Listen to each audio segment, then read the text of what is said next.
I'm Alexa. I'm head of community at Housecall Pro. My name is Roland. I'm one of the co-founders of Housecall Pro.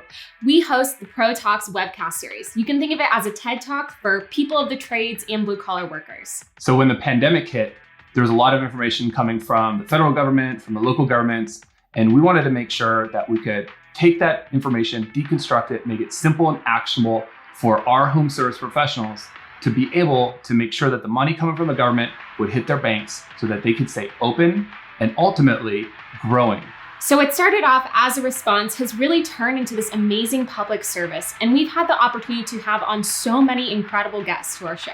We have hundreds of live viewers, and the recorded version gets viewed millions of times. Our audience consists of home service professionals and small business owners. Join us and make season 2 the best season yet.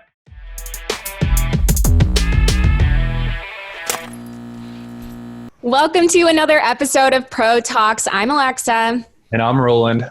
And today we are bringing you a Pro Talks rewind of one of our most watched episodes we had in season 1. So for those of you who don't know, Pro Talks actually started as a response to the coronavirus, to the pandemic, where Roland, myself, and Mel, our senior vice president of people, were showing up every night to bring you the news, what was happening in the world. And we were having guests on every single night.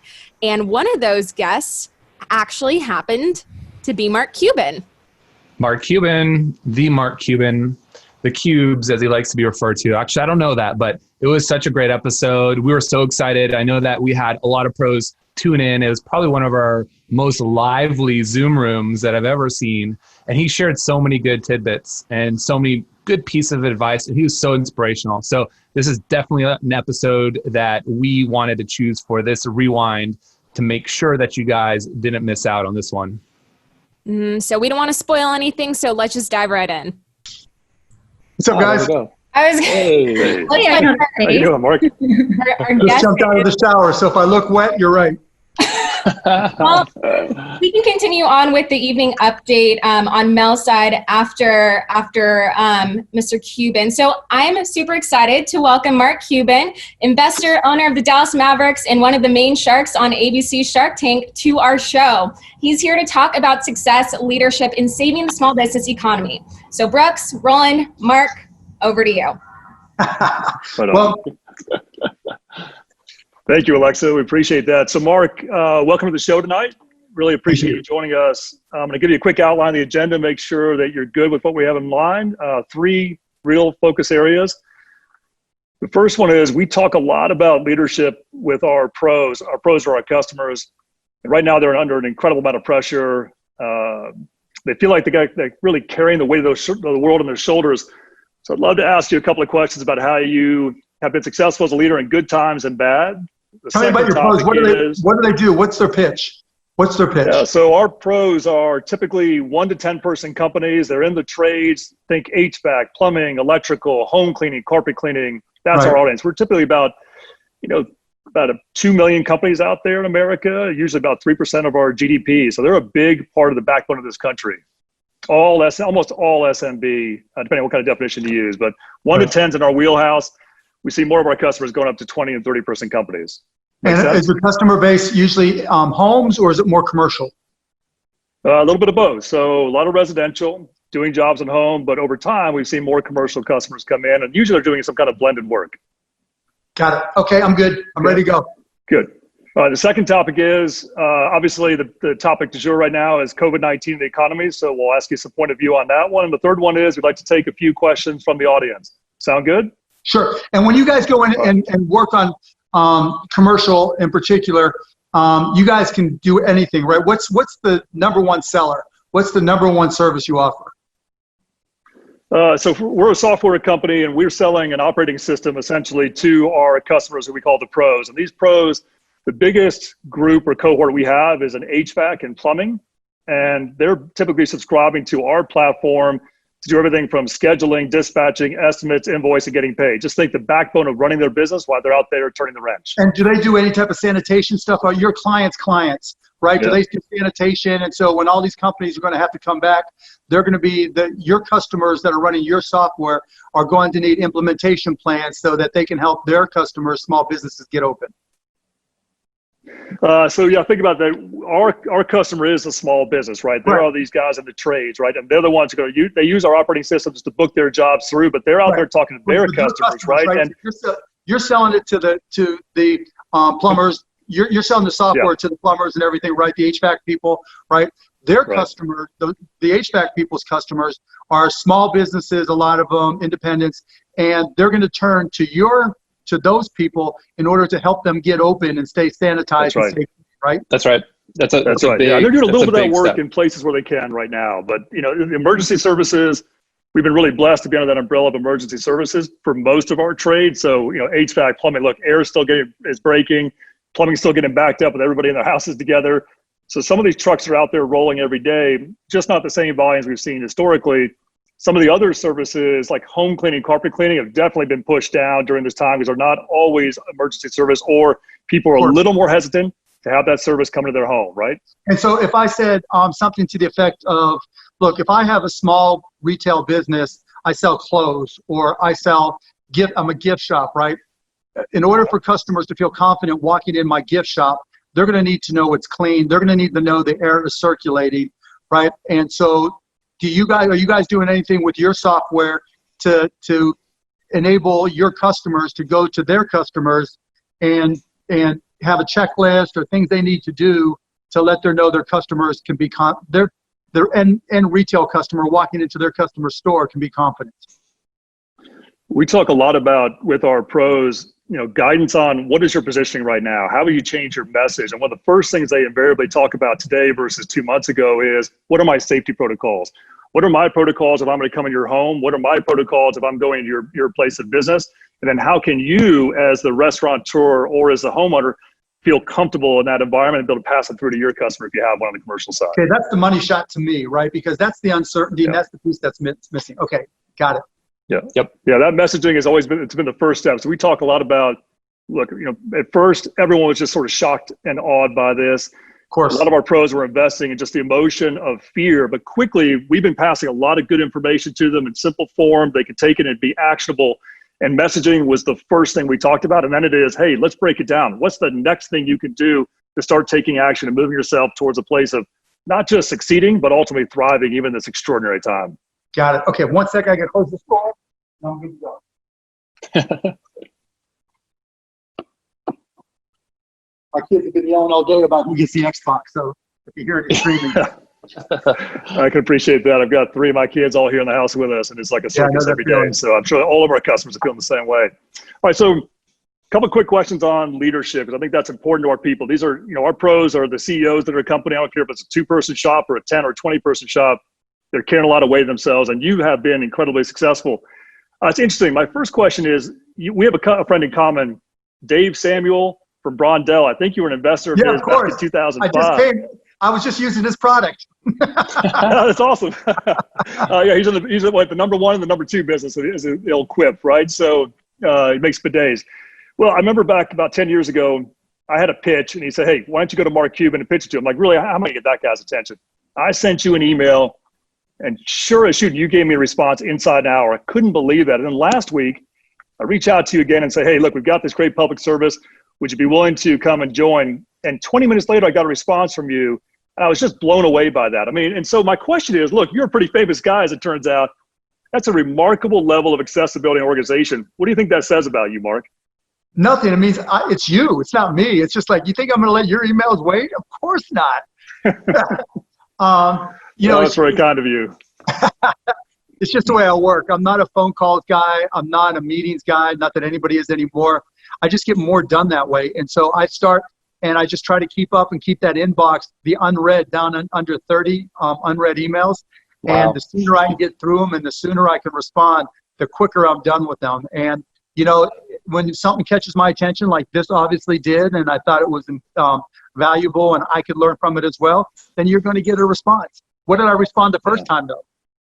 You actually gave me a really thoughtful response, and you said, hey, look, this is an interesting idea, probably not for me, but here are a couple things to go think about. And they were really actionable. And so, like, in a really tight, terse, 1 paragraph, 3 bullet point response, I was off and running. Yeah, that was awesome. I took it back, shared it with my team, and then they're like, wow, that's amazing. First of all, they were a little amazed, but then the substance of it really mattered. So I appreciate that. I'm still waiting for my Yeah, commission. sure. Never got that business going though, but again, I'm going to come back to you for probably some sponsorship on the deal. All right, let's go to the second one. So let's talk about a highlight reel for Mark Cuban, right? So you make $1 billion plus in 1999. Really famously, you buy the Dallas Mavericks. You go on Shark Tank, and you've invested in hundreds now of startups and SMB companies. You're a family man. You invest in your community. That's an incredible amount of success by any measure. What's your superpower? What's the secret to your success? I mean, no secret. I just grind, and I try to learn. I try to be a learner. Most people go to work, they do their thing, they try to get through the day, they try to keep up with what's going on around them, and then they have a beer, I try to keep on reading while I'm drinking that beer. I keep on going through those emails. That's why I try to respond to all the emails, because I learn so much. And to me, being excited about learning and learning how to learn no matter what industry you're in is key. You see it yourself. Being a SaaS business where you're at, on one hand, you're a tech business, but the reality, once you get the software done, you're not a tech business at all. You're a service company, and what your customers tell you is your guideline. And sometimes you listen to your customers, and sometimes you can't listen to your customers because they're just trying to get through the day, and you have to think about what's coming next. And so what's coming next is really what I focus on trying to figure out and understand. Because, technology, as you guys know, once you know an industry and you're really core to it, you can kind of guess how to mix the two, right? You know what's coming next with tech, and you see what people are trying to accomplish in the industry you're in, and then you put the two together, and it can take you anywhere. Yeah. It's interesting, that learning mindset. I love hearing that because, for our pros, as they're figuring out how to be a leader in good time and bad, I've really couched them to say, and coach them to say, look, spend 20 to 30 minutes a day, just consume information that you can go put to work, right? Invest in yourself, invest in your mindset. So again, you know how to lead your family, you know how to lead or take care of your family, lead for your company, and just keep moving forward. Even if it's 2 steps forward, 1 step back, that knowledge, that learning will be invaluable to you. So you're a great example of that. Right? Because it's all you. It's your baby, right? There's nobody, you can't say, well, it's not my fault. It is your fault, right? You can't say that, right. It got done, and when it goes wrong, it's your fault. And when it goes right, you got to give someone else the credit. And that's the beauty of it all, because, there's no more rewarding feeling than having a vision, busting your ass, and having it turn out the way you wanted it to. And then for the things your customers do, going into that business when they have a problem and their whole business is on the line, you're like a doctor in a lot of respects. You save businesses every day, and that's rewarding, and especially now. Who knows how many thousands of businesses your pros are going to bail out, and that's important. Yeah, that's exactly right. All right, so how about one more then on the leadership side of things? Given your storied career, can you think of 1 or 2 examples where you had to deal with adversity and you overcame it, and what got you there? Oh yeah, lots of times getting fired. I was working for a software store, and I was living 6 guys in a 3-bedroom apartment. I was sleeping on the floor. I had one ratty towel that I stole from the Holiday Inn that had a hole in it that stood up on its own. I didn't have any drawers. I didn't have a bed. I had nothing. Like, if the other guys were out late, I'd sneak into their bed and kick them out of their room. And I got fired. I had this deal that I was trying to close. I was selling software, and part of my job was to sweep the floor, wipe down the windows, and open the store. 9:30 a.m. had to open the store.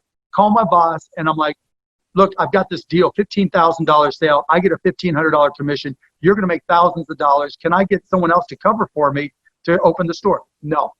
So I made the executive decision. If when I hand him a check, he was going to, change his mind, fired me on the spot. So here I am sleeping on the floor, having nothing, just surviving now, broke. Yeah. And I had to go basically cold call every potential customer that I could and say, you know what, I'm just getting started. I got nothing. If you'll front me $500 to buy the software, I promise you that I'll wash your car, I'll bathe your children, I'll sweep your floor. I don't care. And if it doesn't work, and it turns out I made it work, and they referred me to somebody who referred me to somebody, and I had my ups and downs. 2 years later, I'll give you an example. We'd finally gotten up to a few employees. I think I had 3 employees, and I get a call from the bank. It's a Texas banker. Son, we just had this woman drive through the drive-through of the bank and cash these checks. And I'm like, cash checks? She goes, yes, sir. And she whited out the payee and wrote in our name. And I'm like, you cashed them? Yes, sir, of course. Brought a check into the drive-through. That's what we do. We cash checks. Lady took 82 of our $84,000 in the bank. These were all accounts payables. And so we had to go and talk to all of our vendors and say, look, we're screwed right now. And you've seen us grow and you've seen what we're capable of. If you'll work with us and give us a little time to pay you, then I'll make sure it works. And, lo and behold, we got through that. But I learned not to get mad. Things go bad, right? Think like now, things aren't going to go your way. Things break. Just when you think you've got your software written, there's a bug. You can try to say it's a feature, but it's still a bug. When you do that HVAC and all of a sudden, they turned it up too soon, they couldn't run, it broke, right? That's just the nature of every single business. And leadership means bad news is coming. It's just a question of anticipating and how you're going to deal with it and calming everybody and let them know this is what we do, right? If there was no bad news, there'd be no reason for anybody to hire us, and that's our job, to take bad news and turn it into good news. Because when we walk out of there, we feel better about it. Our customers feel better about it. That house is clean. That restaurant's clean. That store is clean. And you know what? We develop that trust because we take bad situations and make them good. Yeah, that's a great story. I mean, if you can be calm in the face of adversity, the tempest is going on around you, that's what people are looking for, right? And then that means you can focus on adding some value to whether it's your customer, your family, whoever else. That's really good advice. All right, let's go ahead and switch gears then, Mark, if you don't mind. Sure. So you mentioned before you like to have a beer at the end of the day. Imagine you're having a beer with Doe's family, HVAC, and plumbing. What do you think you want to say to him? What do you think John Doe needs to hear right now, given the circumstances of the world? The family that runs the plumbing company, HVAC? Yep. Yeah, HVAC plumbing company. Just again, one of our customers, your operator out there. What does he need to hear from you? Your customers, right? Yeah, our customer, the guy who has the plumbing shop, the HVAC shop. Right. Like right now, what do you think he needs to hear from someone like you? The first thing you got to do is be honest and authentic and say, you know what? I'm scared shitless too. This is uncertainty for all of us. And you know what? I'm here to listen and I'm here to help. As we start to go through this, who knows what's going to happen? But you know what? You can trust me to be there. And that's what I would tell him to tell his customers as well, because his customers or her customers are terrified too. They've been shut down. Your guys are allowed to work at some level sometimes in some places, but if you got a restaurant, you're closed. And so I would tell them, you know what? There's going to be time when we open up. There's going to be time when we get to the other side of this, but it's going to be different. America 2.0 after this reset is going to be different than America 1.0 because you need people to feel confident that they can walk into your store, right? That they can walk in. And you know what? If you don't have the right HVAC providers, servicer, right, then they're not going to trust the air that's circulating. And you can't honestly tell them that, you know what, if something bad comes through the air here, we're gonna filter it out. You've got to be able to give them confidence so they can give their customers confidence. That's a unique service only an HVAC provider can provide. And there's nobody walking in that store, whether it's retail, restaurant, bowling alley, whatever, gym, unless that air is filtered and circulated and those air conditioning and all those units are working correctly. And if you want to trust Joe Blow to put the health of your family and your employees and your customers, are you sure you want to do that? Because you and me, we're going to the mat together because we know what's at stake. And I'm here for you, and we're going to work through this together. Did I get the job as a sales rep? That's good. Yeah, that's good. That's a good pitch. I mean, that's what they need to hear, I think. And it's similar to the message that we've been advocating as we talk with our pros. And again, think about your communication approach here. Think about what's valuable. Make sure you're really clear on that messaging. And again, like you've said, just keep hustling, keep grinding, and good things are going to happen for your business. But you got to be authentic. I know you had some follow-up. You got to be authentic. Sure. Right? You can't like sugarcoat. It's not like you're talking to your kids, right? Oh, it's going to be all right. Don't worry, everything. It's got to be honesty because they're scared. Good point. Right? And if you've just got to be brutally honest, and it's okay to say you're concerned as well because you'll have that connection, and that honesty will build a lot of points when it comes time to them making whatever decisions they have to make when they open up, because business is going to be less than when it was before, and people are going to be really concerned about cost and effectiveness and service. Yep, that makes a lot of sense. And even that customer today, if they're not taking action, they're going to at some point in the future. So the more authentic you are, the more you're able to connect with them person to person, they're going to remember it, right? And they'll come back to you or recommend you to somebody else.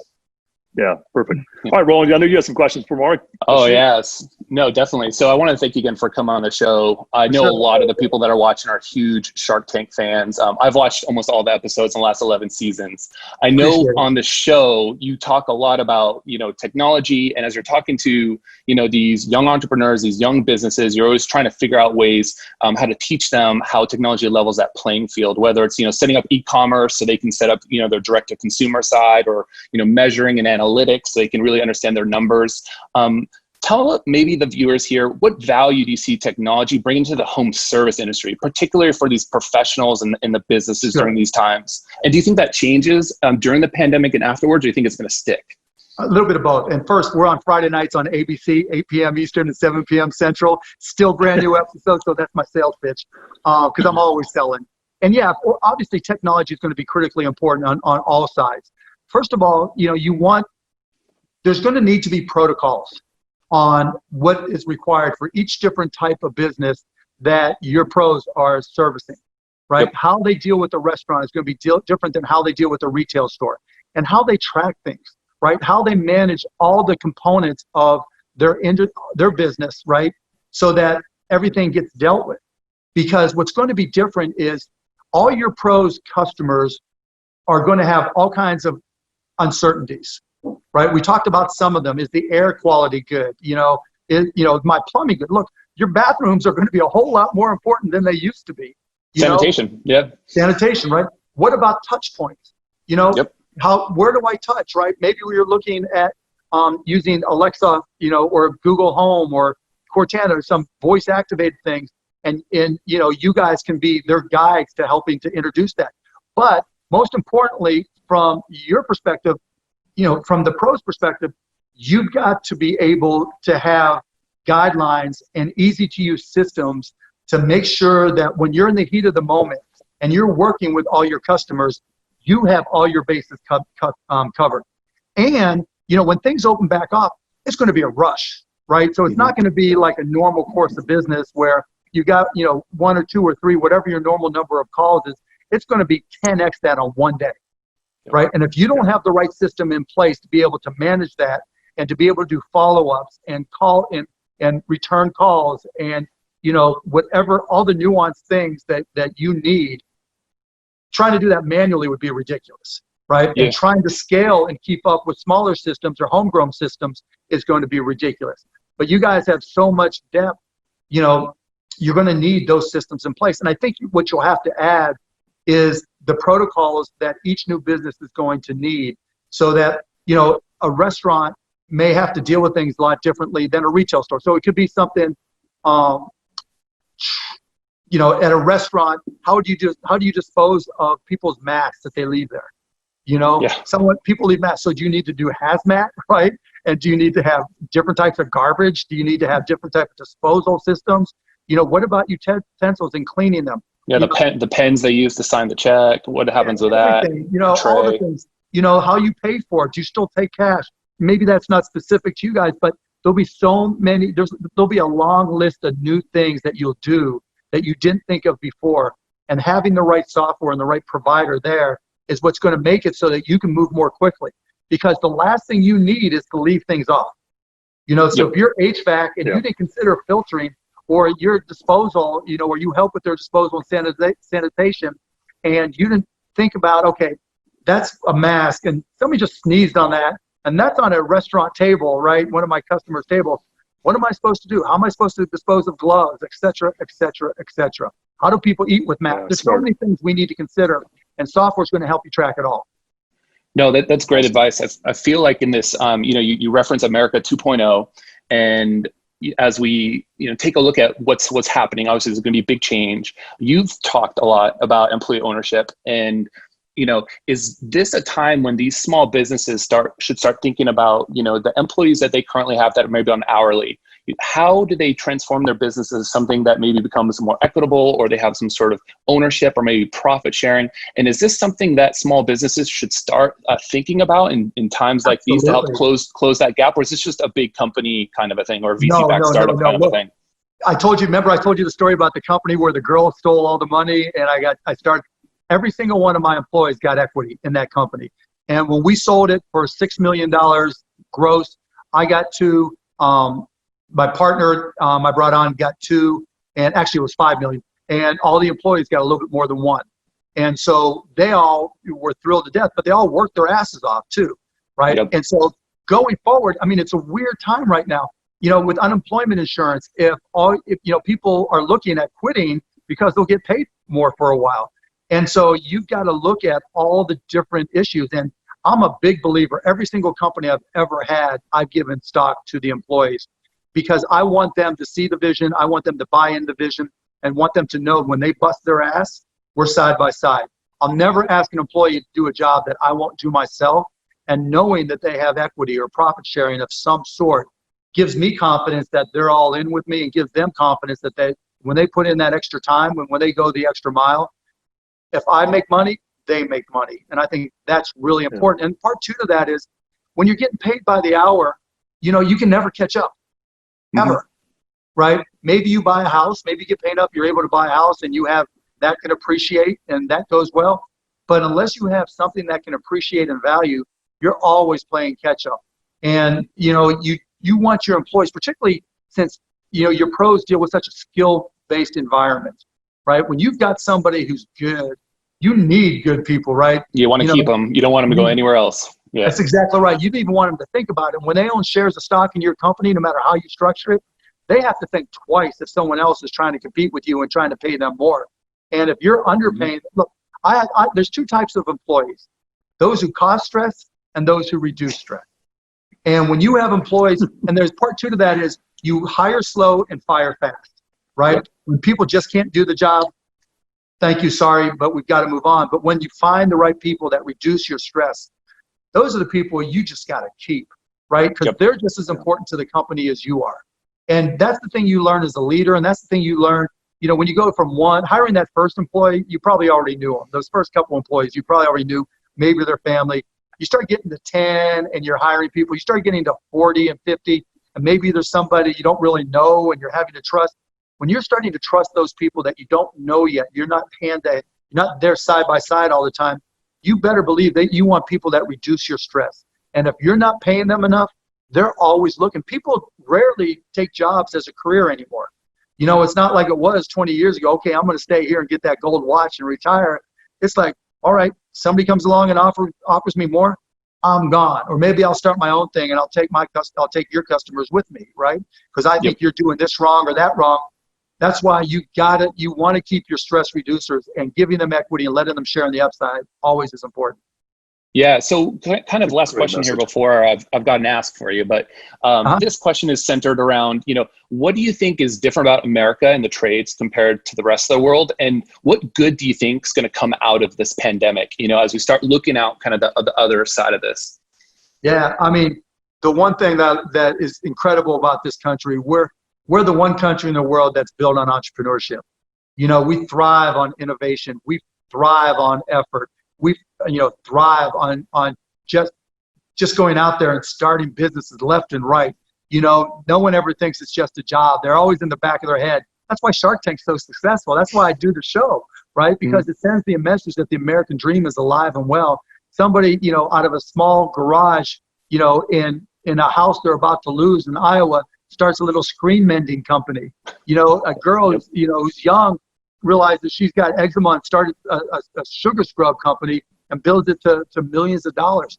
That's what makes this country different than every other country in the world. And that's why I'm confident going forward. Even though this is hell right now, we will get to the other side, but we'll learn along the way. When we get there, all those pros you have, all those entrepreneurs, all those people who put all of their blood, sweat, and tears, they know what it's like to have to push the business forward.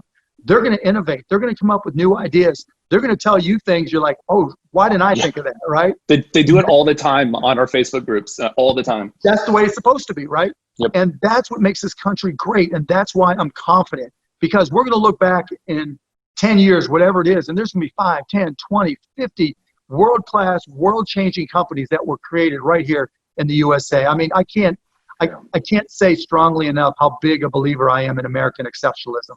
There ain't nobody can keep up with us when we put our mind to it. Yeah. I mean, capitalism and democracy has served us well for quite a while. Yeah, but they'll evolve, right? That flag behind you doesn't look the same then as it does now, right? And things change, right. and that's okay. We all learn, and that's the beautiful thing. But that's what capitalism is all about. You evolve, you adapt. That's what democracy is all about. We evolve, we adapt, and that is the opportunity that we have. That's what makes us different. That's what makes us great. And I get pumped up, as you can tell, man, because I invest in so many businesses, right? And I do talks like this, and I see people that just make a difference. That's special. Okay. And now's the time to build. Awesome. A lot of people, yeah. don't sit around. Now's the time to build. Now's the time to hustle, because when Amen. other people are sitting around, you're going to be the one that's going to find yourself ahead. All your pros out there know that there have been times they're busting their ass so hard that it happens almost every week. Oh, you know what? If I only had time, I would change this. If I only had time, I would update that. If I only had time, I would, reconfigure this, or this, or this. Guess what? Now's the time to do it, so that when you come out on the other side, you're more efficient, more productive, and more ready to go. Yeah. So one thing we often tell the viewers, or I often tell the viewers, is, you don't get what you don't ask for. So for us, you've given a lot of just like great, valuable advice, all these golden nuggets. We've literally kept track of them here. We're going to publish this in a blog post later. But who is somebody you think we should have on the show that you can introduce us to that would do the same that you just did for our pros? Who do you think? Oh my goodness, that's a great question. Barbara Corcoran from Shark Tank. Yep. Barbara Corcoran has the best people skills that I've ever seen. And because she's in the real estate business, she understands exactly what you guys do, right? Because she's hiring, your pros all the time to get stuff done. Good point. But when it comes to people, Barbara can't do math to save her life. If you ask her what 10 plus 10 is, she's lost, right? She's getting her calculator out. But if you say, Barbara, what do you think about that person? She's always going to be dead on. Barbara, should we invest in this person? Her people skills are incredible. So, yeah, Barbara Corcoran. All right, we're going to come back. Right, I'll make that my third email to you then, Mark. Yeah. So let's take some good. audience. So we have like 121 questions, but let me pick one out here. I think I've got one that I think you're going to be the exact right person to ask for this. So this one's from Ben Perez, who's one of our pros, and he's the owner of Fendament Ironworks. And he asks, in a scenario like this, do you recommend relying more on gut or data for internal investment in business decisions? So it's both, right? So first of all, because it's an external threat that we don't really understand, you're working with imperfect data, right? We don't know when this virus is going to be over. And so I would tell you the number one skill is being agile. I love data, right? I'm a tech guy, and I'm always going to pay attention to the data. And that really leads to my gut decisions. But right now, I'm just trying to be resilient and agile. When we get to the other side, then I start using data. I want to know what's right in front of me, because now we're on the other side, right? But there's so much imperfect information right now. I'm just thinking, you know what? How can I be agile? How can I be learning? How can I be paying attention when other people aren't? Because the minute that door opens, I want to be blasting through it. Yeah, that's really good advice. Obviously, there's numbers everywhere right now, and you can't even always rely on them. So it's a combination of both to get to the right outcome. Yeah, and that's what a model is, right? A model is not supposed to be definitive. A model is supposed to give you a range of probabilities. And it's never going to be right. It's not supposed to be. It's like all your pros, the one thing I know for certain, all the ones who did business plans and projections, they were all wrrong, right? Yeah. It's just the way it goes. All blown out. No, Any model good. is wrong the moment you finish it. Yeah, that's exactly right. That's true. All right. So here we have, so this is the top voted one here. This is from Christina Adam, and I don't know her business name. She didn't include it here, but she asks, what changes would you make personally to take advantage of this type of economy? And another a highly viewed or a highly upvoted one here is from Walker Ron that says, I'd frame this around if you were in the home service business. So what changes would you make to take advantage of this type of economy? Maybe as a business. Depends what city I'm in, depends what services I'm offering, but I'd look to see which companies that are my potential customer base are doing well, right? Yep. So grocery stores are crushing it. Any place that sells food, right? Companies that sell to grocery stores or produce. And so I'm trying to see as much business as I can get there. That's number one. Number two, I'm redoing all my marketing material and being flexible and all my social and everything. because it's going to be a little different on the other side. Number 3, I'm putting together a punch list of all across my customer base. Once we get on the other side of this, what are the things they need to do to get open, and what are the services I can sell to them to help them get open? And part B to that is to keep them open too once they're open, right? And so what kind of service programs can I put together? And I don't know if Christina sells by the hour. I don't know if she has a subscription package in terms of her customer base, right? Don't know enough about her business, but those are the things I'm doing so that I can be agile and ready. Yeah, that's great advice. And obviously looking at other people that are successful, we've seen a lot of our pros that are like, hey, I might be, a plumber right now, but I see this business needs help. Let me go subcontract for them. And I've got lots of people that are ready to work. Let's go take up that work and go work for them. And that's a great one. Just look out there. Follow the money. You know what? So people, like kids coming out of school, what kind of job should I get? I'm like, dude, you don't have to get the perfect job, right? You're getting paid to learn. So when now you're a contractor and maybe your business is slow and you're doing contract work out there, so someone's building something, and it's like you're networking. You're getting paid to network. And so instead of dealing with cold calls and trying to figure out where your next dollar is coming from, get out there, let everybody know about your business. And look, most of the people side by side with you are networking and contracting too, right? That's right. So they're all doing the same. They're all doing the same thing, right? And chances are a lot of them, but still, if it leads to one new source of business, it's a win. Totally. Great. All right, so Mark, I think we've got 2 more minutes with you. I'm going to ask one more question. Sure. I always think about, for myself and for all the teams that I'm lucky enough to work with, what is the one thing you're going to be better at tomorrow than you are today? Like just incremental improvement, focus on one thing, because one thing's attainable, right? It's not this massive thing. It doesn't become overwhelming. It's something you can control. So for you get a lot of good advice today. What is the one thing you think our pros should do tomorrow morning when they get to when they wake up? I was thinking with their shop, but they wake up and get to work. So for me personally, right, I try to look at, like we talked earlier, what technology is next. And because it's new technology, I don't know anything about it, right? I'm right where everybody is. And so I look at artificial intelligence as being one of the next big things, that and robotics. And so what I'm going to do that I can control is I'm actually reading a book called Rebooting AI. And look, it's new to me. It's not the simplest thing ever, but I have to dive in and I have to learn it. I have to take the tutorials. I take Coursera classes. I keep the books, right next to my Brondell. So every time I get a chance, I'm picking them up and I'm reading whatever I can. Seriously, it's just the one thing I can control is trying to get knowledge that puts me ahead. And if there's something that I can visualize that gives me a competitive advantage, that's directly where I'm going, because everybody talks about AI and robotics, but very few people truly understand how they work. And I need to have a bullshit meter for when I'm looking at investments and when I'm helping my companies, and that's where I'm at. That's been a great theme all the way throughout, just that learning mindset and keep investing in yourself. Mark, thank you so much for joining us. This has been an amazing half an hour for us. It was fun. Privileged and really blessed for all of our people too. So thank you so much. Hey, you know what? And let me just say to everybody watching, thank you. You guys are entrepreneurs. You guys are getting it done out there. You're grinding.